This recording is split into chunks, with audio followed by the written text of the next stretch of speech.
This is a bit of a mystery going on in Pennsylvania. Sugarloaf Township. There is a gentleman who has opened a box of cereal. He likes Lucky Charms S'mores. Lucky Charms S'mores. So does that mean, obviously there's marshmallows. I can't remember what the base is of Lucky Charms. Well, is it all like just marshmallows? It's a puffed. Yeah, it's like a puffed typical cereal. But with a bunch with green clovers. Yeah, the marshmallows are the charms. Right. But then they must have put some s'mores. So which is chocolate and graham cracker? Yeah, like any chocolate in it. Yeah. Every cereal has different versions now of itself. Believe me, I watched the Tony the Tiger Bowl. They've got 3 new Tony the Tigers out there. Not a one Strawberry milkshake. If I was the reporter doing this story on the man from Sugarloaf, I'd say, why are you eating Lucky Charms S'mores? Would you diet shame him? I would say. You're a grown man. That's a box of cereal. Yeah. Are you stoned? doing? Please tell me you're stoned. You better be stoned. Man, your age eating cereal. S'mores, Lucky Charms. Lucky Charms. How old are you? That's how I would have played it. Yeah, it's true. Shaming the news. What we do. It's what I would have done. We sent our chief shame correspondent, Chris Kelly, to Sugarloaf. Hey, numbnuts, what are you doing? Well, What do you do? Choke on it? okay. No. He has an interesting way of eating cereal. He opens the box, then he takes the bag out of the box, and then he opens and pours from the bag, which he explains. He explains in the news coverage, which I thought was odd. I just, go right from the box. The box is Of course. perfect hand size. Of course.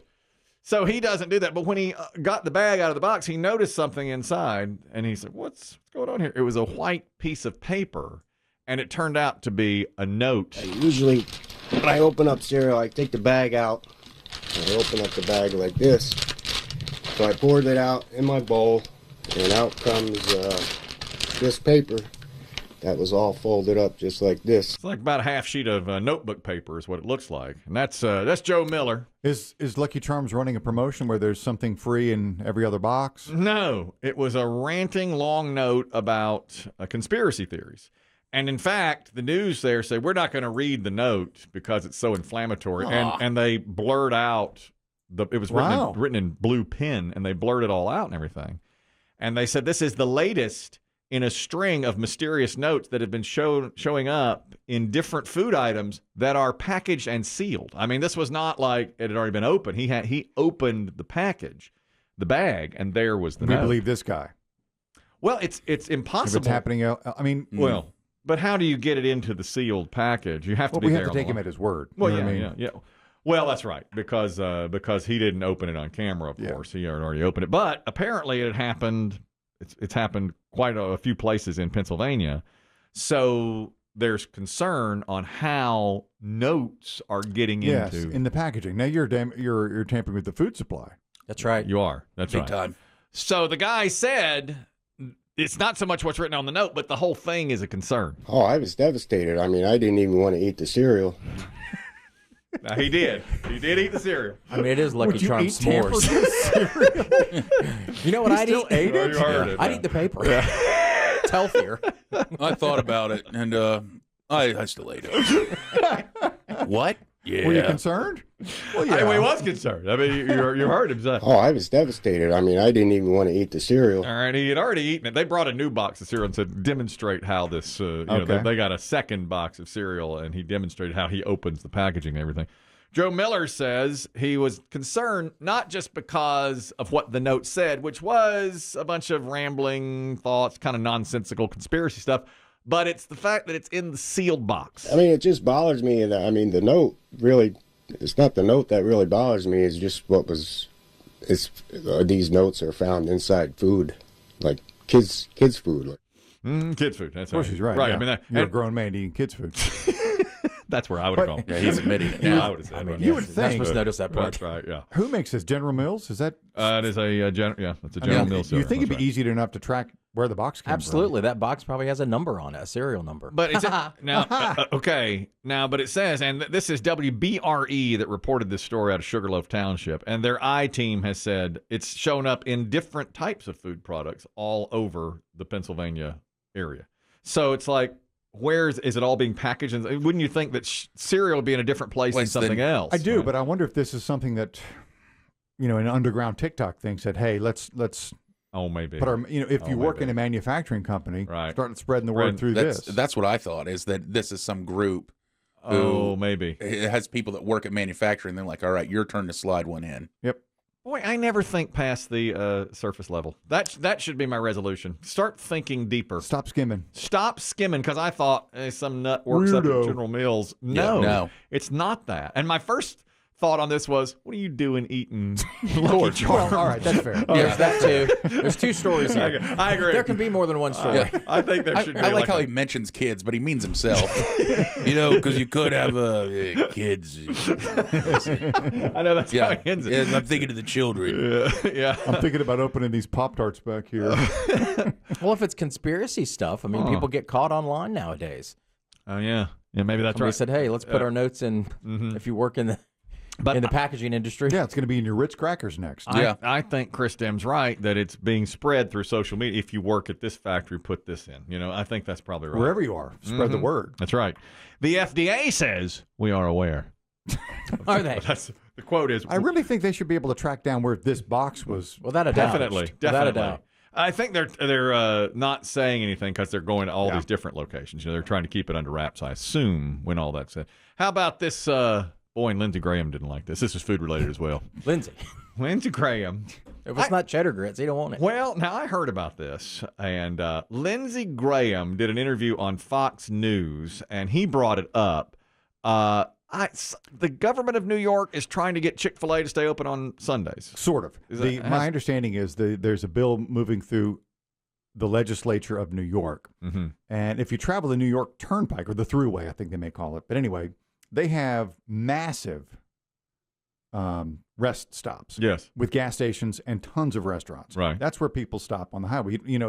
It's all in one, but the state runs them. Yeah. And the state legislature says, we would like to make it a law that any restaurant that has a location in a rest stop, a highway, interstate, throughway, whatever rest stop, has to be open 7 days a week. Well, a couple of those places have Chick-fil-A's. Oh, I see.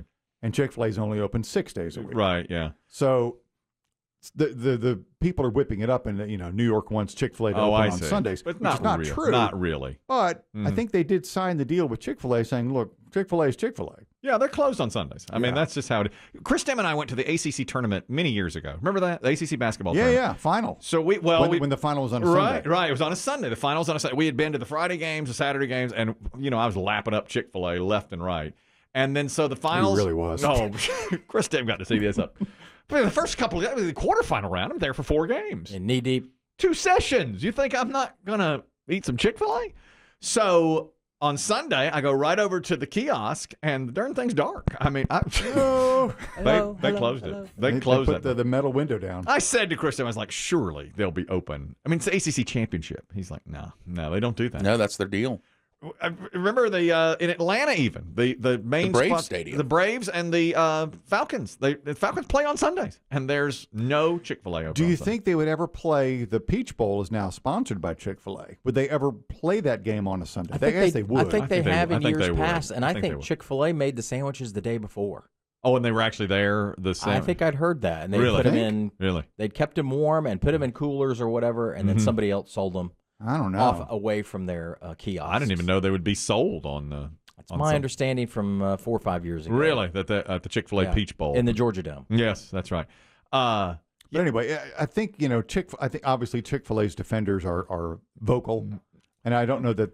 Well, I don't know how this is going to end up. The Diesel and I are at odds on this. You're at odds. We're at odds. We that's my pickleball partner. I know. And we had a Sunday tournament last year. And we always do the same thing. Diesel drives, and then I buy lunch on the way home. And we stop almost every time at Chick-fil-A. So this time... Talk about your bronze medals. Okay, right. We wear them into... What could have been done different. Right, yeah. We go over it, all that. I draw diagrams on napkins and the paper. Little plays. Yeah, all that. But on Sunday, one of the tournaments on Sunday, and he goes, well, where do you want to go? And it's like, well, I guess we'll have to go to Arby's or Moe's or something, So and he's like, what? Chick-fil-A? And he's like, the only thing I don't like about them, they should be open on Sunday. For God's sake, it's America. And I gave him pushback. I was like, no, I like the fact that they don't open on Sundays. And it's not about religion to me. It's about, well, it gives their employees a day off. You know, they get a day off and to do with whatever they want. And I'm okay with that. I like that about them. And they're giving up, Lord knows how many millions of dollars every year at Chick-fil-A. Hundreds of millions. I mean, yeah. So I really respect that. And he's like, well, I don't respect it. Here we are. We're dry. We're coming home and we got nowhere to stop. Now, if you do some interstate driving and, you know, you live in a state where they have Chick-fil-A, and they're almost everywhere now. You know, if you're traveling on the interstate system, they'll say, you know, food next stop, McDonald's, Arby's, Hardee's, what have you. And then they'll say Chick-fil-A. For years they didn't say, but now they do. They'll say closed Sundays. Yeah, I guess people were driving. Because people, you know, if you're from a non-Chick-fil-A state, you pull off thinking I'll get a chicken sandwich for my kid. You can't. Listen, one time Diesel and I were coming back tournament Saturday. Of course, where else would you boys be going? Saturday tournament. Pageant. Right. Diesel sees a sign. Food, next exit. And it's got all those places, including Chick-fil-A. Now it's a Saturday. We get up, we're fighting traffic. I mean, it is mobbed up. A big center with all the different restaurants and a shopping center and all that. Get to Chick-fil-A. It's plywooded up. Sorry, remodeling. Ooh. Chicken out front should have told you. Let me tell you. Boy, the Diesel didn't like that. We had to wind up going to Cookout. You know how that menu confuses you. Oh, yeah. It's like reading a novel. Oh, yeah. that menu. That's War and Peace. Hi, I'd like a what? What's You can start order. Yeah, we've talked about that. I Yeah. like that a bit. Did he write a strongly worded letter to the state DOT? Oh, yes. What's a tray? Yeah. Oh my God. What's We the got a difference rookie. between a platter and a tray? You got to tell him. Why you got to have tell a him. hot dog and a corn dog? Boy, he went on for 20 miles about, tell me it's got plywood over the windows. Tell me you're remodeling. You don't make me take the exit. There's another one 3 miles down the road. We could have done that one. Anyhow, Lindsey Graham was on Fox News being interviewed about everything else but Chick-fil-A. And then he brought it up. He's like, how dare the New York legislature, the New York lawmakers try to make Chick-fil-A open on Sunday. Now, a little background. They had just talked to a gentleman who was very anti a satanic group. There was before Lindsey Graham came on, like a the little high school Satan clubs? Yep, Satan clubs. And so Lindsey Graham talked about that as well. And in the middle of it, they surprised him and brought out some Chick-fil-A minis. It was breakfast time, and they brought those minis out to him. The state of New York, where I'm at, wants to pass a law to make Chick-fil-A stay open on Sunday. Well, if you can have a Satan club in high school, surely they can close on Sunday because they believe it's the Lord's Day. So Dan Cathy's out there watching us. To the Chick-fil-A people, you stand your ground. I've got your back. It's illegal what they're trying to do. Trying to make Chick-fil-A stay open on Sunday violates their constitutional rights. And this is one of the most liberal places in the world. Yeah, well, and Senator, we're going to fight you, New York. We're not going to give in to this. It's not Sunday, it's Wednesday. This but we is do want Wednesday. Chick-fil-A for you, so This I hope is that you're God's hungry. chicken. Look at that. The minis. Oh my goodness. You like the minis? Here's what those kids in the Satan Club buying some chicken minis. You'll turn them around. That's God's chicken. He's not wrong. Senator, how many minis can you fit in your mouth? At least 2. Does that equate? God's chicken. God's chicken. That's God's chicken. I hope he didn't get tricked into that. We cut off the video there. I don't know if he got tricked. How many minis can you put in your mouth?